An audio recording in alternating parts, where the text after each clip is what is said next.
మొలకలు. ఇదిగోండి ఫ్రెండ్స్, ఇదే మా మల్లెపూ చెట్టు ఫ్రెండ్స్. చూడండి, నేను 2 రోజుల నుండి రావట్లేదు కదా, పూలు అన్నీ వాడిపోయినాయి ఫ్రెండ్స్. ఒక చెట్టు ఉంటే చాలు ఫ్రెండ్స్, చాలా పూలు వస్తాయి. ఇదిగోండి, అదొక మల్లెపూ అండి. అది గుండుమల్లి అంటారు కదా ఫ్రెండ్స్, అది గుండుమల్లి. ఇది దీని పువ్వు బాగుండిద్ది, వాసన కూడా బాగా వస్తుంది ఫ్రెండ్స్ దీనికి. ఇదిగోండి, దీని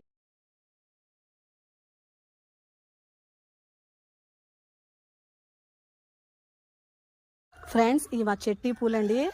చూడండి ఫ్రెండ్స్, ఎన్ని పూలు వచ్చినాయో. మల్లెపూలండి. ఉన్నది 2 చెట్లు అండి, దానికి ఎన్ని పూలు వచ్చినాయి చూసారా. మన చెట్టు పూలు మనకు కాస్తే ఎంతో ఆనందం వస్తాయి కదండి ఫ్రెండ్స్. చూడండి, ఎంతో ఆనందంగా ఉంది. మనం పెంచిన చెట్టుకి ఇన్ని పూలు వస్తే చాలా ఆనందంగా ఉండిద్దండి. నాకైతే చాలా ఆనందంగా ఉందండి. ఇప్పుడే మా ఇంటికి వచ్చానండి నేను. ఇదిగోండి ఫ్రెండ్స్, ఇల్లు కట్టడానికి మేము ఇల్లు కట్టుకుందామని చెప్పి మొన్న శంకుస్థాపన చేసాం కదండి. ఇదిగోండి ఫ్రెండ్స్.